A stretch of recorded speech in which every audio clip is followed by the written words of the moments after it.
Henry Jenkins had this lovely, or brought really, I suppose, used this term and brought it to the fore, that we're living in a participatory culture. So we are all producers.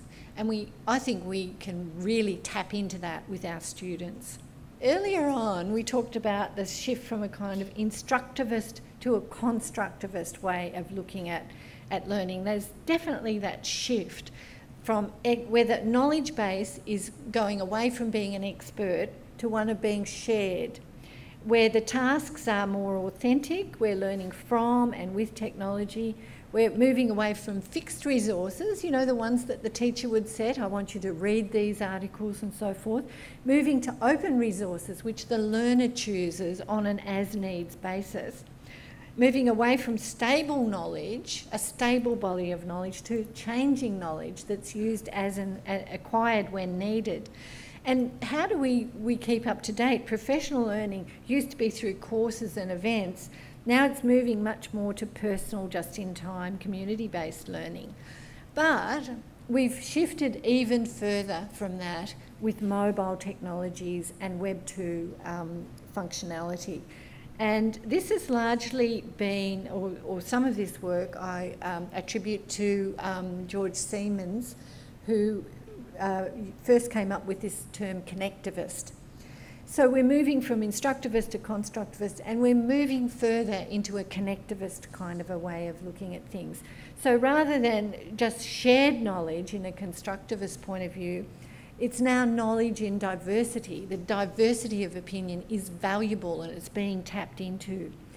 It's authentic, complex and sustained, moving to authentic knowledge artefacts. So it's about the creation of these products. Learning with technology to now thinking about the technology as being a platform.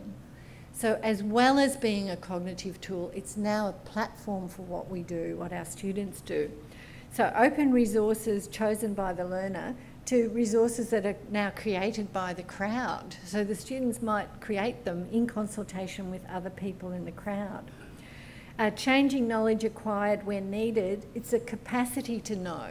So if you do not know something, it often doesn't matter so long as you know how to find out when you need it, particularly for factual information. And from the way we learn these things, away from personal just-in-time learning to now being one where we learn from each other in our communities that we set up online.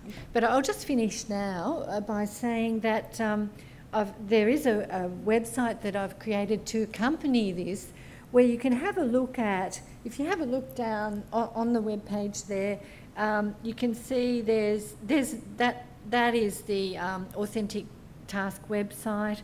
This is the mobile learning website. That's the next one's the virtual record. So you can link straight to some of the examples or to information about them. And on the right-hand side, there's downloadable articles of work that I've done and work that I've referred to. And further down, there's information on the books that we've done in this work as well. So on that note, I'll finish up and thank you very much for listening to my presentation this morning.